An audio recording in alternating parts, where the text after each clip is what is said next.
Welcome to the Echo Essentials podcast. I'm Dave Dale. And I'm Chris Pekarski. And on today's episode, we have Dr. Carol Zimbalatti in from the North Bay Parry Sound District Health Unit, talk about measles and public health and all types of really, really important topics happening in our country and world right now. Before we get to that, we want to thank our title sponsor, Source for Sports. Spring is here, and that means one thing. Baseball is back. At Source for Sports North Bay, we're proud to be part of every pitch, every catch, and every moment that brings our community together on the diamond.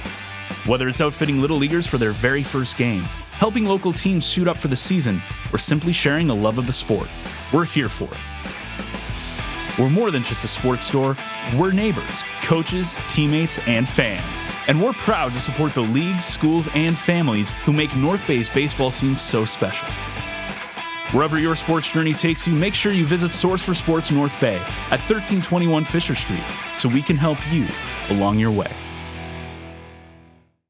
So, Dave, we had a really good episode today. We brought in Dr. Carol Zimbalatti, who was fantastic. I thought she was well prepared, well spoken for a pretty serious issue that once upon a time I never thought I'd have to talk about.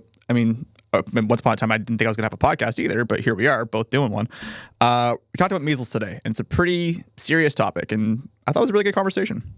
Yeah, I enjoyed talking to the doctor, medical officer of health, and very important issue. There are a lot of different nuances regarding vaccination hesitancy in certain groups and certain people, and especially coming out of COVID. So I think it's a very interesting discussion, and she provides a lot of good information to help people understand measles as a disease and how good the vaccination is. Yeah, and just for peek behind the curtain, we asked Dr. Zimbalatti and her team to kind of come in earlier, and they had some prior commitments and some busyness on their plate. I mean, obviously, because they work in public health, we definitely come second. We're not first, but they were very happy to come in, and I'm very happy that they did because this issue hasn't become zero yet. I mean, thankfully, we'll talk a bit about the local cases here. This has been an issue, in Canada and a lot of places, not just Canada. But we talk about Ontario as I don't call it a hotbed. That's not the right word, but as a focal point of this measles conversation in Canada because we have a lot of cases here, and it's just wild, especially down in southwestern Ontario. Yeah, it's really interesting, and there's no real answer for some of these things. But she talked a bit about how we make reference to it and make light to it. They're kind of detectives; they have to do detective work, which I thought was really apt because they kind of have to, while still respecting the privacy of the individual, also protect the public, and they have to kind of find all the answers and convey it in a really difficult way. And I applauded her. I won't hide that. That's tough work. Difficult work, trying to do, all these things at once. But I think she, from what she talked about, she handled it with grace. It's tough. Yeah. They have to be very careful in what they say and what they reveal regarding the specifics. I think a lot of people know that there's certain community groups of people that are more hesitant about vaccinations, and some are dead set against them. Yep. And that's where measles can find its root and really spread. And so, but it also, there's people with hesitancy coming out of COVID. They're not sure. Yeah. They're very guarded about vaccines. There's differences in these vaccines. But some would say that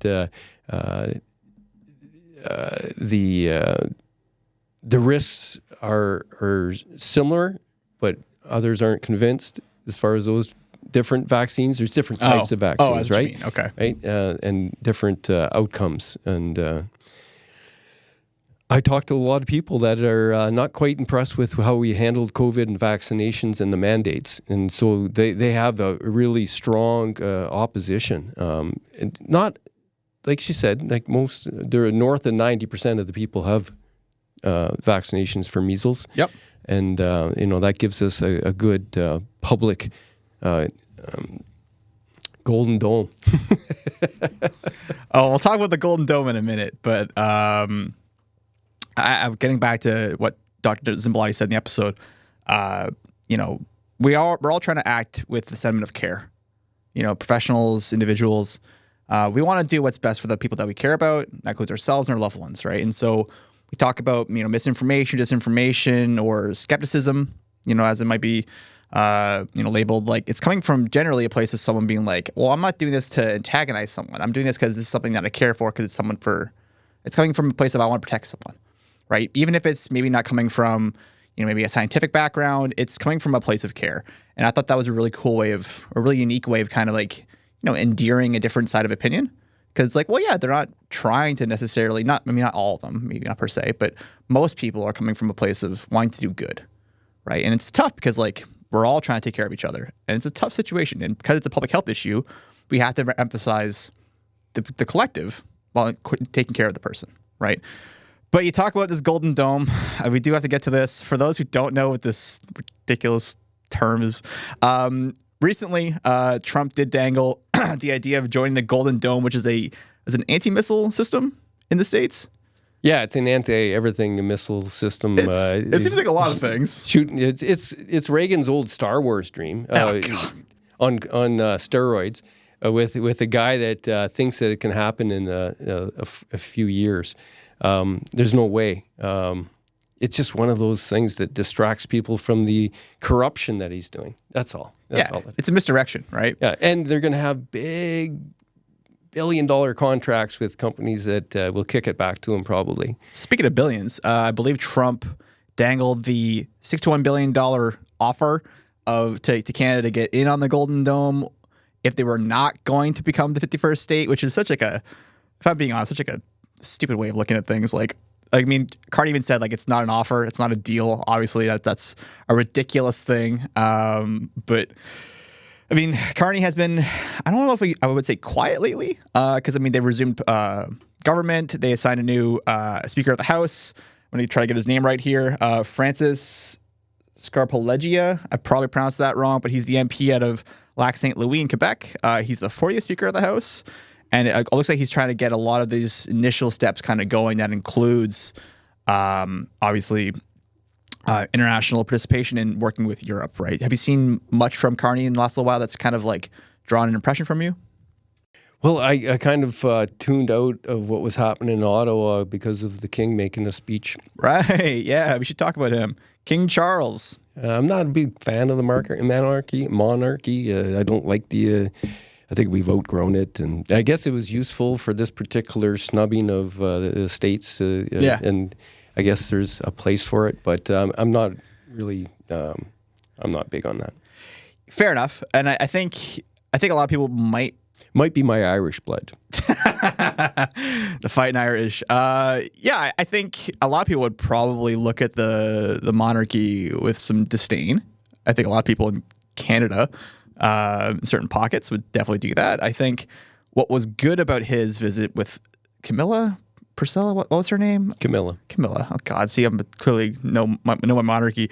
They were for 2 days, gave a throne speech. It was obviously approved and written by, I think, the government of Canada, and he delivered it. He had some touches, but it definitely hit along the lines of Canadian sovereignty and making sure that, like, Canada kind of stood on principle, which, again, love or hate the monarchy or not, it was nice to kind of hear that, kind of have that backing. Well, to have somebody from another country talk about our sovereignty. Isn't that so, like, bare bones, though? That's the line we have to clear, that we just have to be thankful for that. Is that weird? It's, anyways, it's all technical matters that could be dealt with in international courts, I guess. But I'm not sure when we're going to be able to shake off the monarchy as far as having anything to say about Canada. But they're one of our partners, Commonwealth, right? And there's international trade. That's a group that's good to be involved with, and NATO and other things that are very important for fighting back the Russians and the Chinese. Whoever it is. What a loaded way to toss the baton to me. Oh my God. But no, if we're gonna. Did you see the big Ukrainian flag in my front yard?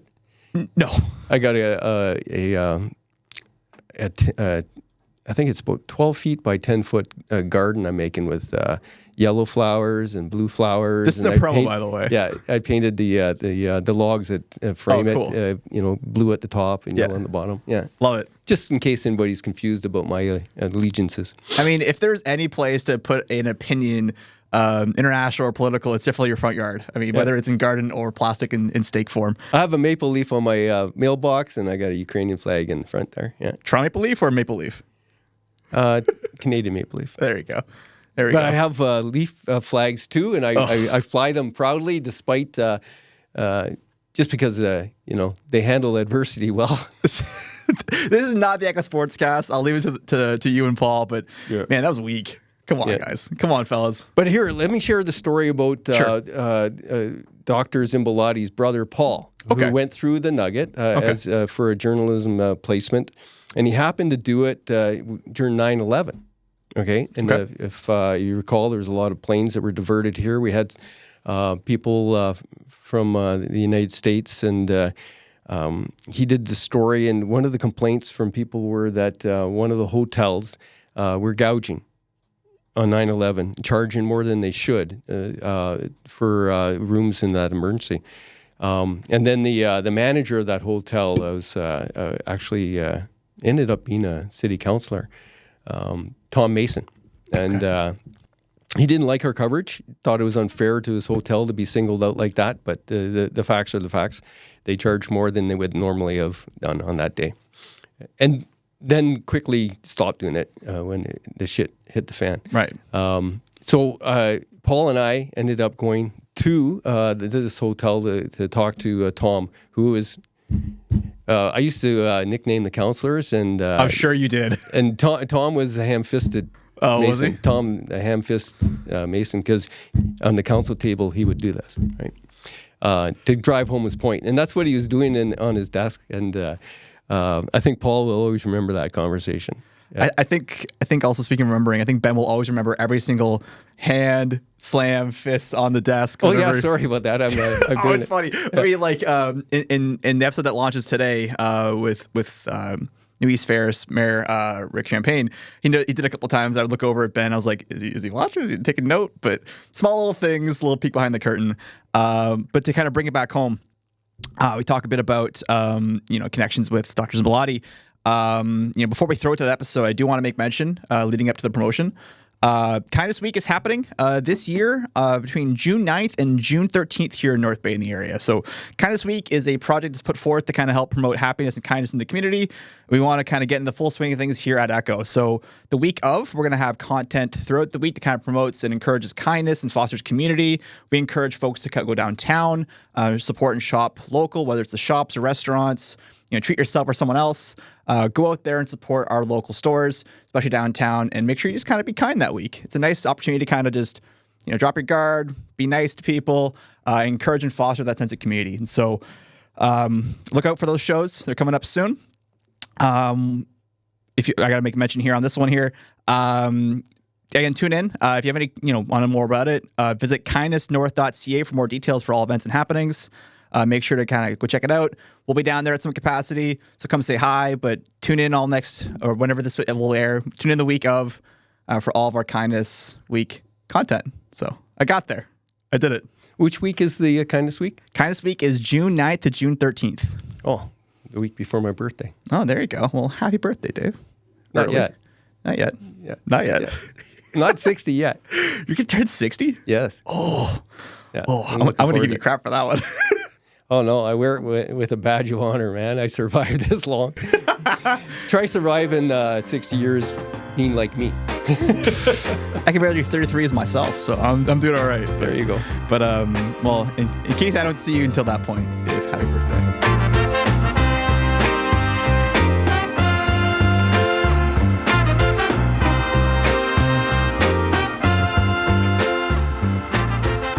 Today's episode, we have with us from the North Bay Parry Sound District Health Unit, Dr. Carol Zimbalatti. How are you today?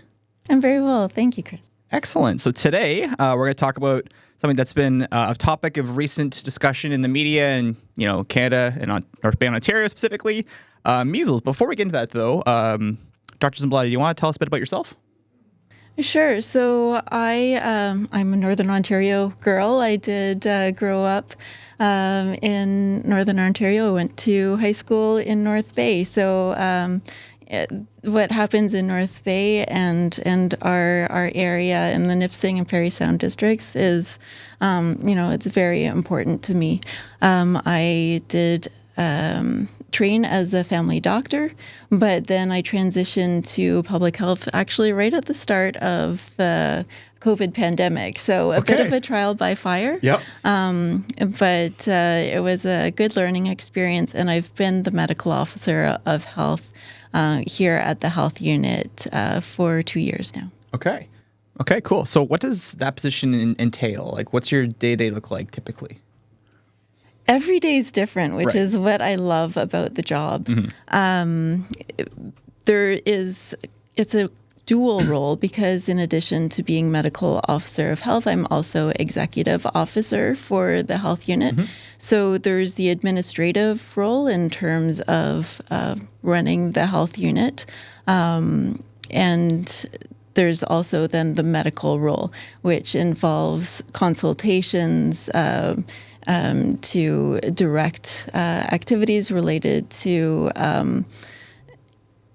diseases of public health significance and other health risks. Okay. So the health risk we're talking about today is the measles virus.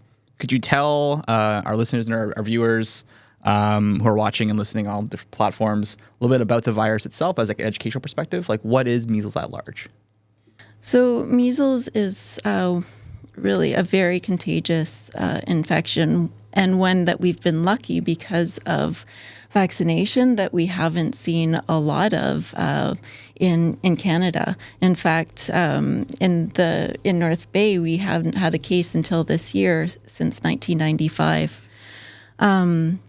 It is very infectious in that, and someone who is infected, if they are among an unvaccinated population, they can infect 11 to 18 other people.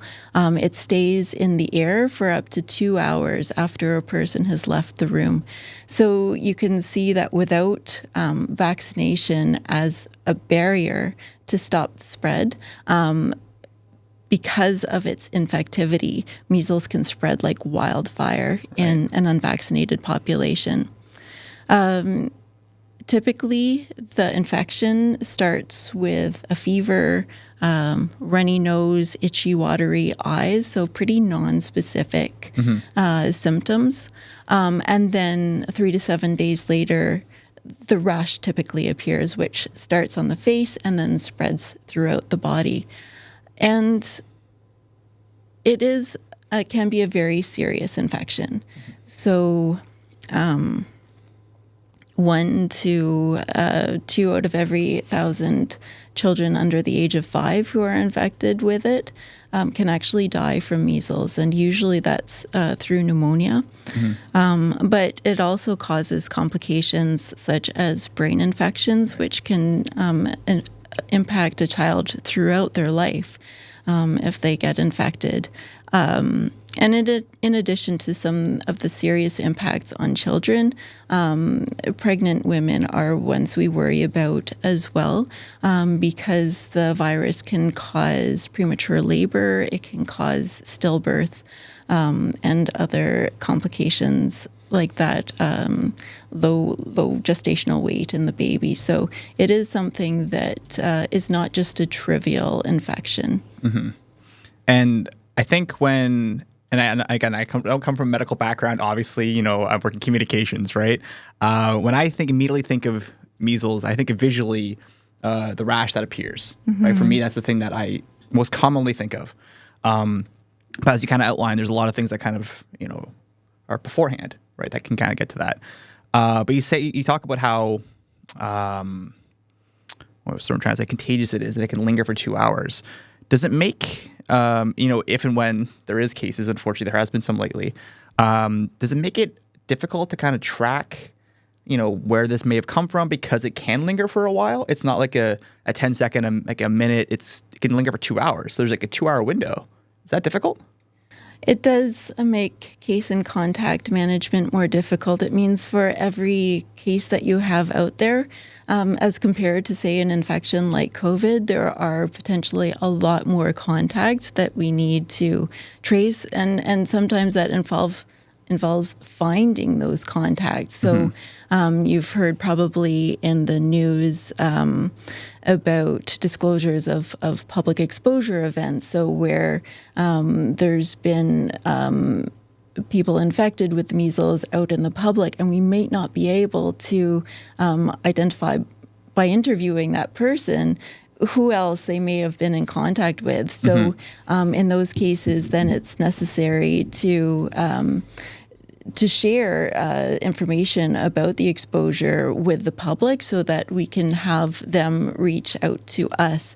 And that has been the situation in North Bay with a few exposures at the end of March and beginning of April, where we've had to go to the public, and we've set up a call center to do the best job we can of not missing anyone and providing with the information that they need to be protected themselves and to protect those around them. So you rely pretty heavily on things like self-reporting and call lines to kind of help do, or at least fill some of those blanks in the timeline? So there's a whole combination of things that are done. Yes, there is that self-reporting aspect. Also, measles is a reportable disease. So any healthcare provider who suspects that they may have seen someone with measles, they are directed to report that to public health so that we can follow up and determine if any further steps are needed. Right. As well as we do in-depth interviewing with the person themselves, who is the case, or their family members if they are unable to provide the information, so that we can try and identify to the very best of our ability everyone who might have been exposed. It feels a little bit like detective work. You're kind of trying to find the cases or find the clues and solve the case. But obviously, it extends beyond that. You want to make sure you handle this delicately. You want to be respectfully. You want to give people privacy, and yet also be as open and transparent to the public as you need to be. That's a tough line, I imagine, to kind of toe, right? Yes, there is always that balance between disclosure and protecting personal health information. But it is one that we are fairly used to walking, not just with measles, but with many other diseases of public health significance. Right. So we have a lot of experience to draw on there. Fair enough. And before I throw it to my lovely co-host here, I'm going to ask a question we talked about treatment and vaccination. As far as I know, there is no permanent treatment or consistent treatment for measles, but we encourage vaccination. Is that the current stance? You're right. Once a person contracts measles, the treatment is supportive. There's no cure for measles. We have to let it run its course, and if there are complications medically, they are supported so that ideally the complications are minimized. The vaccine is extremely effective, and so that is definitely our first line of defense against measles. And that's the MMR vaccine, correct? Yeah, so the MMR vaccine contains vaccines for measles, mumps, and rubella. And then there is another vaccine that also combines chickenpox for those who might not be up to date on their schedule and they need to catch up, and it's beneficial then in some cases to also immunize for chickenpox at the same time, or varicella. So yes, while there's no treatment exists, the vaccine is extremely effective, upwards of 96% with 2 doses. So that is our main focus. However, if there are individuals who are exposed in that early window after exposure, if they aren't fully up to date on their vaccination, giving them a dose of the measles vaccine can protect them against developing measles. As well, there are certain individuals in which the measles vaccine isn't necessarily recommended, so infants younger than 6 months of age or pregnant women, because it is a live attenuated virus. And in those individuals in that early window, again, after exposure, it is possible to give them immune globulin to ward off them developing the infection. Okay, interesting. Do we know how many people in North Bay and area are not inoculated? We don't have good numbers for the general population because there isn't a robust way to track that.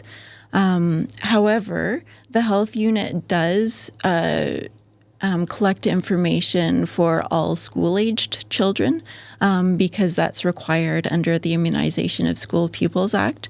So we do have quite accurate data regarding those populations. So for instance, for 7-year-olds in the North Bay and Parry Sound district, over 92% are fully immunized against measles. And for 17-year-olds, over 97% are fully immunized. Probably in the broader population, those numbers are a little bit lower. And as I mentioned, measles is very contagious. So we actually want upwards of 96% of the population to be immunized against measles to effectively break the transmission, stop it in its tracks. We're not quite there, unfortunately. Do you find much pushback from people about vaccination since COVID? Like I said, the vast majority are still getting vaccinated. We're well over 90%, like I said, in school children in our district. However, yes, I think during and following the COVID pandemic, there has been a more pushback against vaccination. This comes, I think, from a place of people really wanting to do the best for their family and themselves, with a lot of mis and disinformation out there that perhaps there are, reading and absorbing, as opposed to the more science-based information that would help them make a more informed decision regarding vaccination. But it's important to realize that everyone is doing it for the best reasons, making these decisions. So that's the approach that the health unit takes when we're having these conversations with individuals who might be hesitant about vaccination. It's to really understand what their hesitation is, and for themselves and their family situation in particular, and try and address those concerns. Do any of them say, but RFK down in the States is saying this and that, and they're doing different?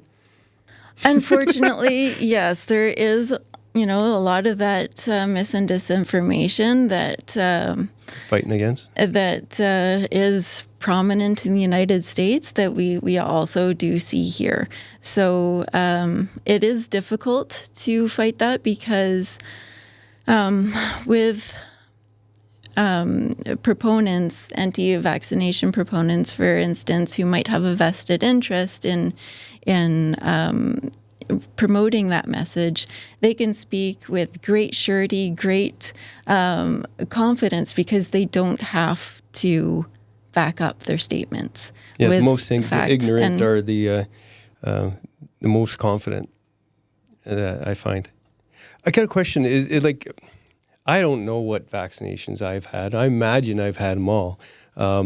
and it doesn't seem to be in my medical records that I have. I was in the States a couple times during grades 3, 6, and 12, so it's all mixed up. But I assume I have 2 doses of the MMR. Yeah. If I do, and I'm exposed to somebody with measles, can I transfer that at all? Am I a problem? So someone with 2 doses, and usually we want documented doses, is not considered a susceptible person. So they themselves are extremely unlikely to contract measles and in turn won't pass it on to others. So if for fully immunized contacts of a measles case, there's really no restrictions as to, no isolation requirements for them, though they probably should take care if they're going to be around someone who is pregnant or someone with, a seriously compromised immune system, a newborn, for the time period following exposure, just to be very, very conservative, very careful, but pretty confidently someone with 2 doses is unlikely to pass it on.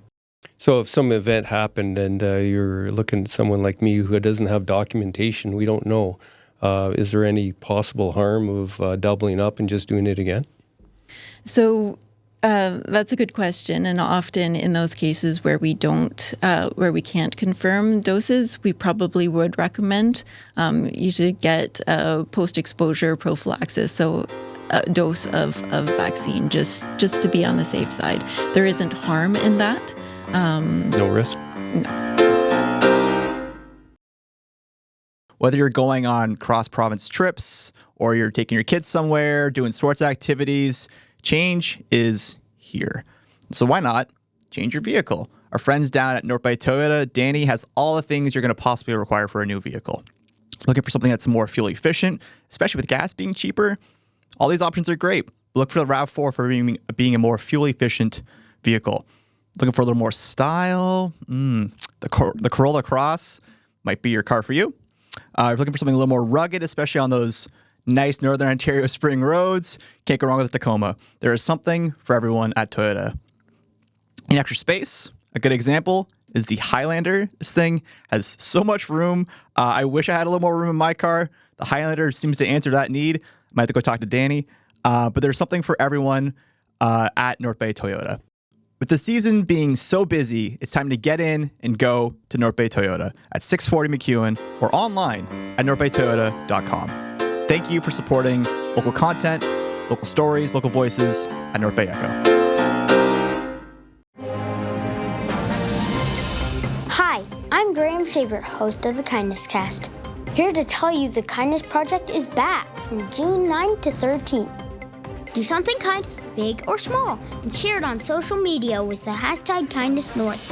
Also tune in that week to North Bay Echo's original shows, To North Bay with Love, Backroads Bill, Echo Essentials, and the Echo Sportscast featuring guests and topics all about kindness. The Kindness Project is powered by CMHA North Bay and District, helping to raise mental health awareness and create positive change in our communities, because kindness makes us all feel better. Head to kindnessnorth.ca to learn more.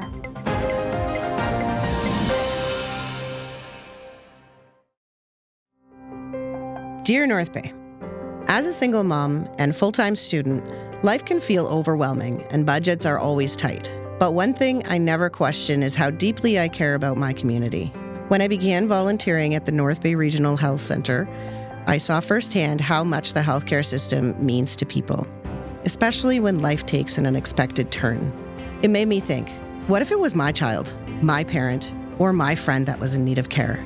That's when I realized I wanted to do more, to be part of something bigger than myself. I joined the I Give Monthly Club because even a small monthly gift can have a meaningful impact, helping ensure everyone in our community has access to the care they need right here at home. If you believe in strong, local health care, I hope you'll join me. Sign up at nbrhcfoundation.ca or call 705-495-8125. It's simple and it matters. With gratitude, Kim Cosgrove. It's a really good question. We brought up record of vaccination, right? And I looked at Norway Parry Sound District Health Unit's website, and I believe there's a method in which you can check your vaccination status, right? I didn't do it. I all the confidence in my nurse family who've been working in nurse healthcare for a very long time that I'm fine. I think I'm good. But for someone who isn't quite sure, whether it's based on time or just a lack of understanding, how can they go through that process? How do they check? Yeah, so that's a good place to start with the tool on our website to check vaccination status. Mm-hmm. But like I said, we don't have everyone's records. Mm-hmm. If there were an individual who went to school in Ontario and were input into the database, probably their records are retrievable, but for individuals who might have been immunized outside of the province or, are a bit further out from their school days, mm-hmm. It's possible or probable, in fact, that we won't have complete vaccination records on those individuals. So it does take a little bit of legwork, trying to track down records from your primary care provider. Right. So it isn't always easy. Mm-hmm. I mean, Dave, you brought up something really interesting that I always mention on the show when we talk about something really serious and subject matter like this, when we say, it's kind of a little exhausting for me, living in something that is, world changing or once in a generational kind of thing. It's a little tiring because we've gone now through this point, the pandemic of COVID-19, and now we're seeing potentially a small resurgence of measles, which for, several years hasn't been an issue. But, in certain pockets of friend groups that I have, there's been a couple people who've asked, how long ago was I vaccinated? Is there a booster involved? Because we've never really had to have those conversations until something like this happens, right? So I imagine a lot of that public effort is just, helping to, comfortably and safely educate or re-educate people and help those when they need it, right? Yeah, so we try and make the messaging on measles as clear as possible, especially in terms of who we're encouraging to come forward for a vaccination at this point, because there are certain individuals, for instance, those born before 1970, because measles was circulating so much at that point. The measles vaccine was just introduced in Canada in 1963. Okay. So people born before 1970 are generally considered immune because they've likely been exposed. They're not the ones we need to come forward for the vaccine. I'm covered. I think you're good. I think you're good, Dave.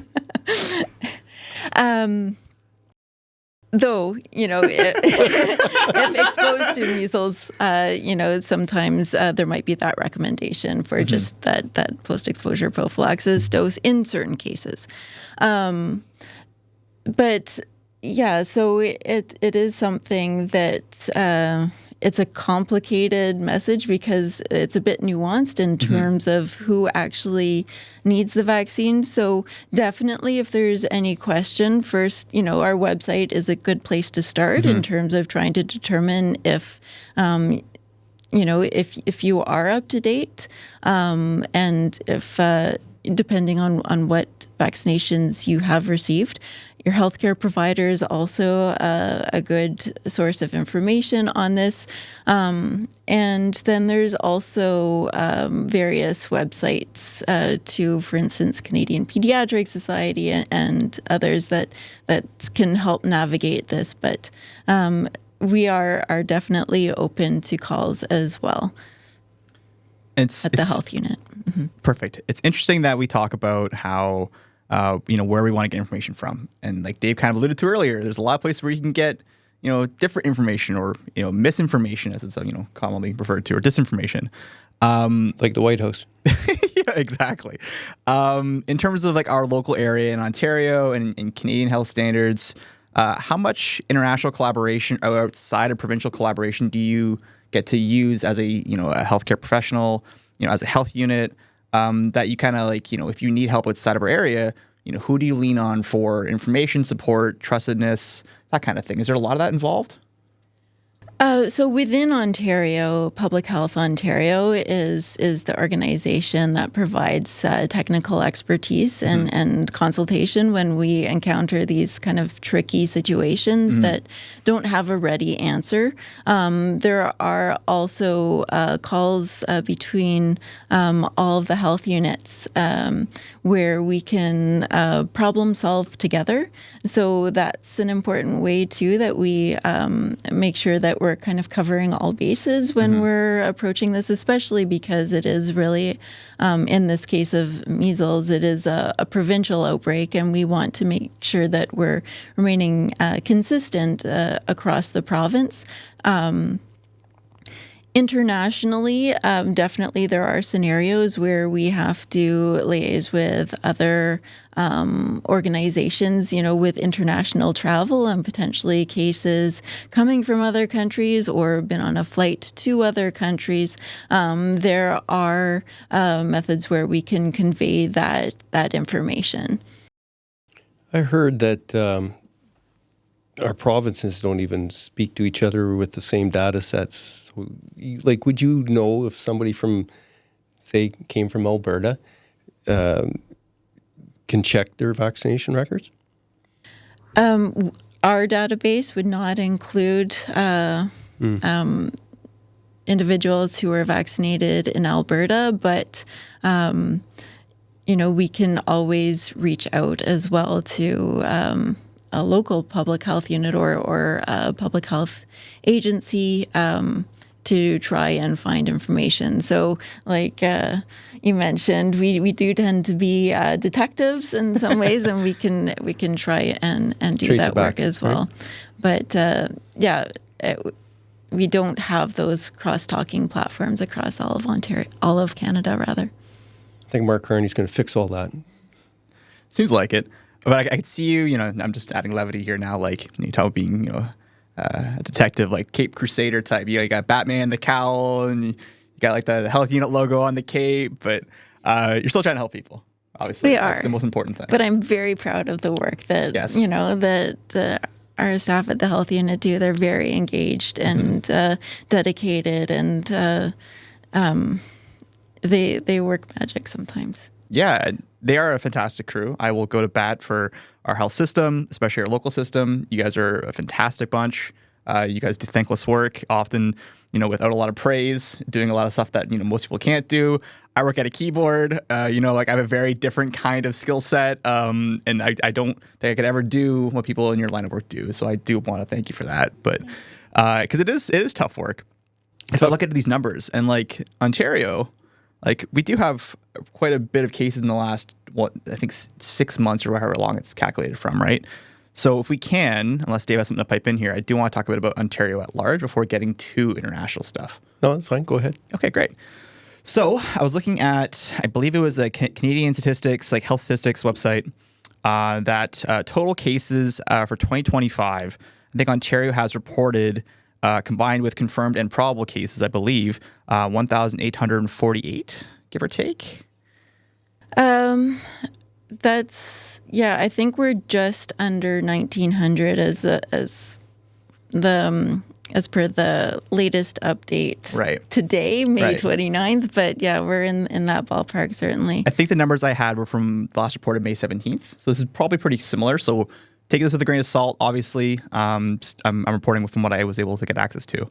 But as a country, I think we had, as of that recording, 354 new cases in the country that week, which, again, doesn't seem like a big number in terms of a Canadian-wide scale. But when we used to have, 0, not that long ago, it feels like a very large number, right? And so, we talk about how it's hard to track where it's coming from. I think some of the data there said it was a lot from, interprovincial travel. I didn't say it was coming from, at least from what I saw, anything outside of the country.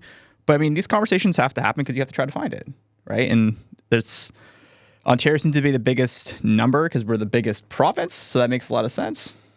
And I think it goes beyond just being the biggest province in that the real epicenter of the outbreak in Canada is Ontario, a bit in Quebec as well. But we're seeing, I think, the largest impact in Ontario, and specifically Western Ontario. And you mentioned, cases just coming in interprovincially. Certainly, we do see international cases as well.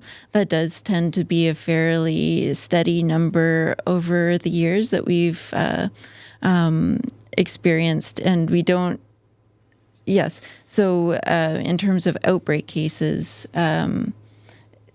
that's relatively new, but we do see cases come in internationally on a regular basis. I'd say those numbers are increasing slightly. A lot of other countries are facing similar situation that we are in Canada, with perhaps increased vaccine hesitancy, perhaps some pauses in vaccine strategies being occurring during the pandemic years, which means the populations aren't as vaccinated as they once were. So we are seeing increased importations as well.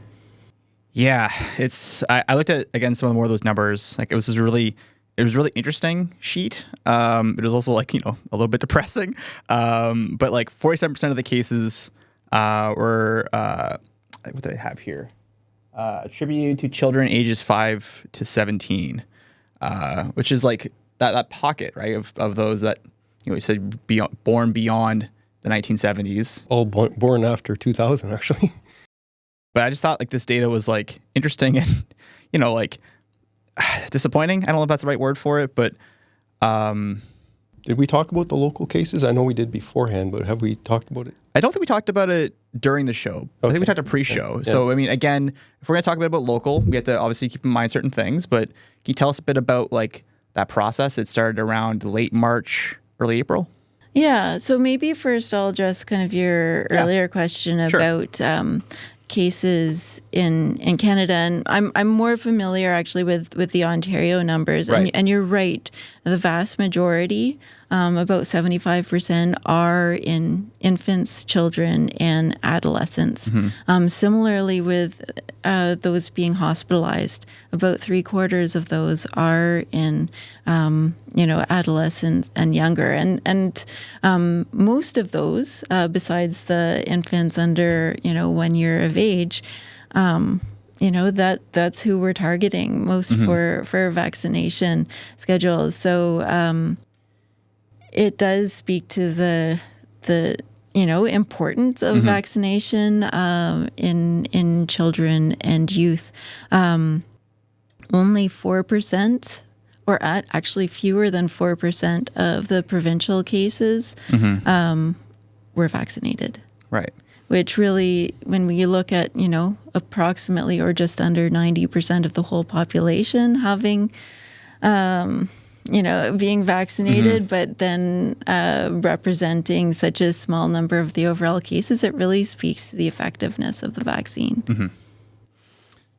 Yeah, and then you were asking a question about the local cases.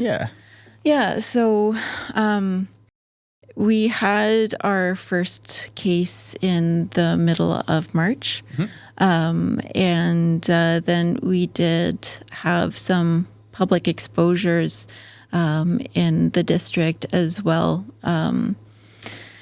related to cases in our area. So an exposure at the bus terminal, as well as Northgate Shopping Center and the hospital, which we couldn't identify everyone who might have been exposed. So that is something that we did disclose publicly to try and find as many individuals as possible who may have been exposed, so we could give them appropriate advice and guidance. So following that initial rise in case in March, we've had a bit more of just a steady, slow trickle of cases, and actually fewer and fewer as the weeks have gone on. And all of those cases have been in contacts we identified from cases we knew, and so not presenting a risk to the public. Yeah, it's so actually there's one thing that you mentioned earlier, and I'm going to try to link it back to the local story. Is maybe I'm just unfamiliar with how the term is defined. We keep using the word outbreak. What does that really mean? It's where you have more than one case, essentially, where they're epidemiologically linked. So we know one individual transferred it to another. Right. Okay. As opposed to just having isolated cases. So this one was brought in from this foreign country, and this one and they're unrelated, and they don't go any further. No one else gets infected. Okay. Yeah, because I mean, not to draw comparisons, but like when we look at stories in the media, and maybe we aren't able to kind of comprehend what some of the language means. Like when we see outbreak, with a lot of like film, we think like outbreak is something larger, something really scary, and like obviously these things are nothing to be taken lightly. But our outbreak could be 1 to 2 people. It doesn't necessarily have to look like something in Hollywood where it's like thousands or hundreds of people. It's a little bit different than what we might think initially, right? Yeah, so the technical definition might be different from what the public perception is. Yeah, and you're right, though it isn't something to get panicked about.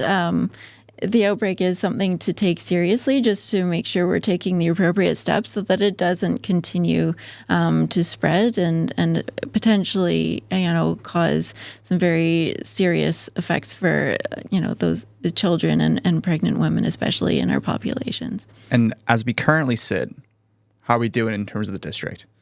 I think you may have already mentioned this, but how are we sitting?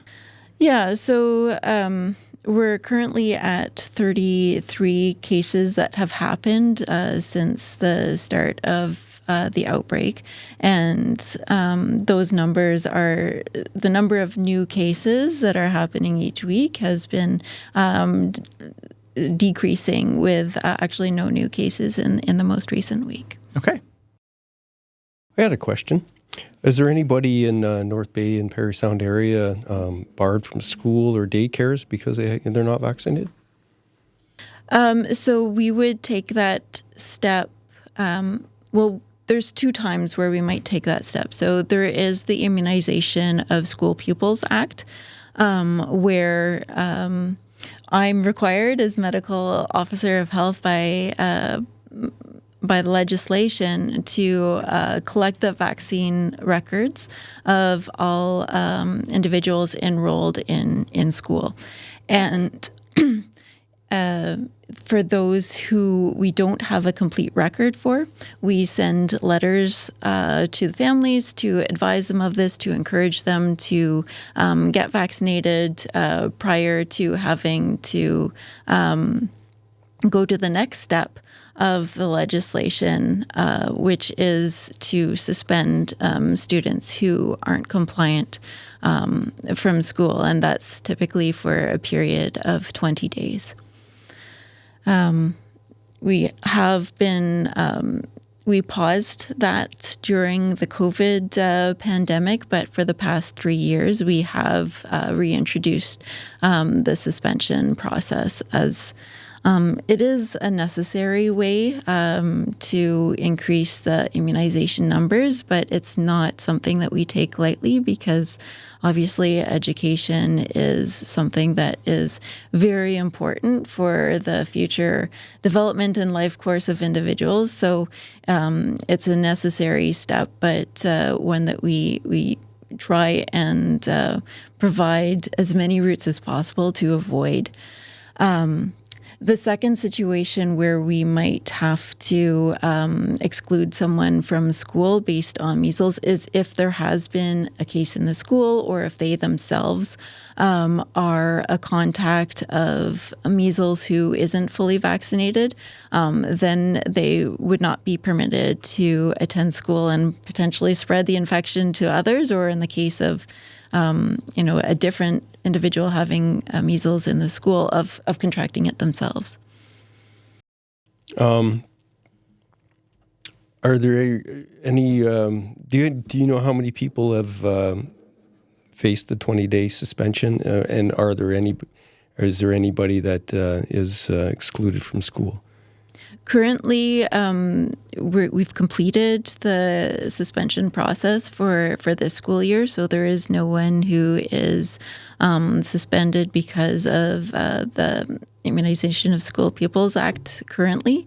I don't have the numbers off the top of my head. How many people were suspended for 20 days? Yeah, but as I said, our vaccination rates are quite high, so it does represent a very small proportion of students where we've had to go to this step. The number initially, when we send out initial kind of warning letters about not having a complete vaccination record on file, those numbers tend to be quite high in the Nipissing Parry Sound districts combined. We're looking, broadly speaking, because I don't have the numbers in front of me, of over 1,000 students. But by the time we get through the process and give them all the opportunities to send us the vaccination records that maybe they have, but we haven't received as the health unit, but also given families opportunities for vaccination, including in the older age groups, school vaccination clinics.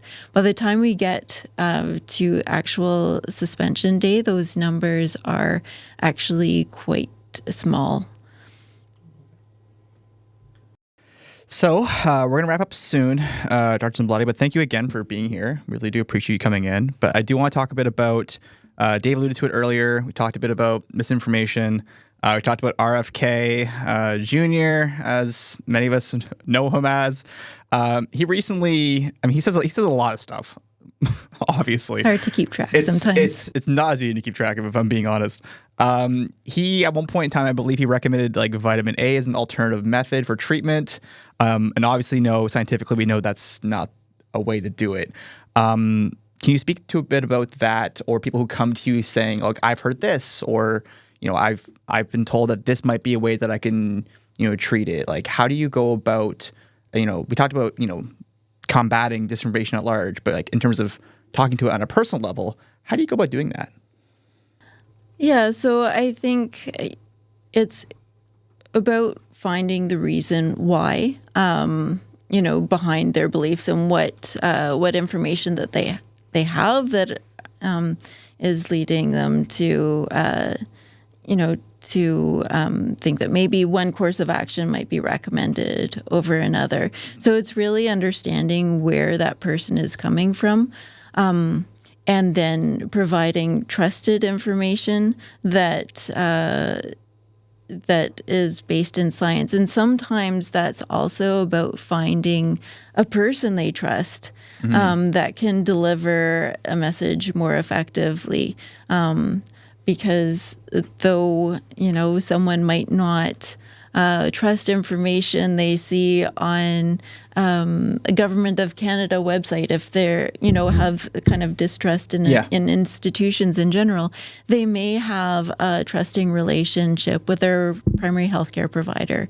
And that might be, someone that can deliver a message in a way that they can hear it and understand it and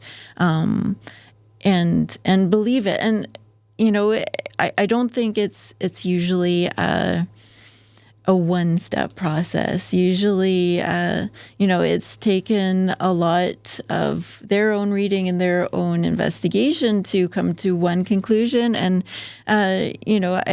it's often about building the trust and presenting information in several different ways to maybe see how they can encompass a different view. I really like how you put that, coming from a place of trust, coming from a messenger of trust, right? A person of trust.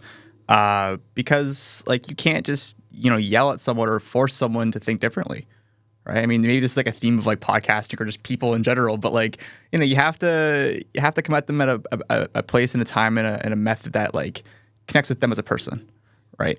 And I think that's really important for public health, because we're not just thinking about protecting that one individual. Public health is really a population approach. And we know with infections like measles, we really need that population level protection.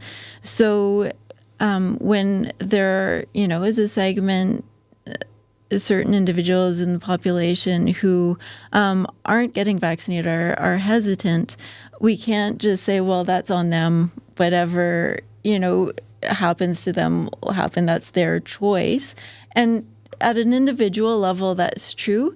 But at a population level, we really need to keep trying and find those ways to build trust, because we really do need to get that buy-in across the population to have the level of protection that's necessary to stop measles in its tracks or other similar infections that we use vaccines to protect against.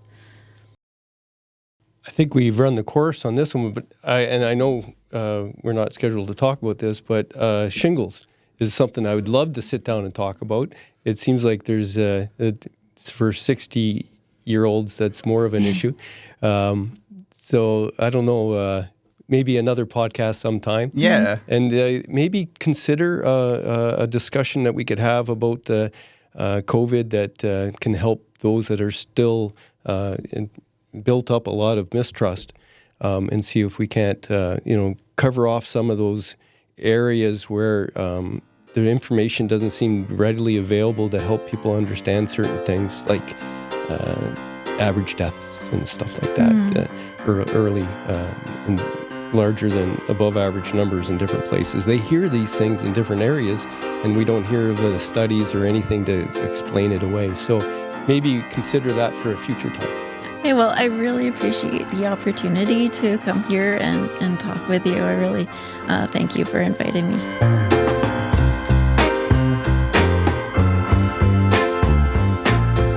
Thank you again for listening. Make sure to like, share, and subscribe on all various platforms. And again, thanks for listening. Hey, North Bay, it's time to celebrate. The city is turning 100, and Homewood Suites by Hilton North Bay invites you to the party. Be at home in our spacious suites, each featuring a kitchen. Yeah, a real kitchen. Also, enjoy our comfy living spaces and brand new fitness gear so you can keep feeling great while staying on budget. Planning a big bash or business event? We've got the perfect meeting spaces right here on site. Plus, with our partnerships at The Grand and Stock Transportation, your guests and delegates are in great hands. Want to know the best part? We're right beside the beautiful Cape Paceway, steps to North Bay's lively waterfront, and moments from downtown's shopping, dining, and entertainment. Celebrate the Centennial with us all year long with an exclusive discount. Just use the code CENTENNIAL when booking your stay. Be at home with Homewood Suites by Hilton North Bay. Join the party today at 495 Oak Street West or call us at 705-495-3000.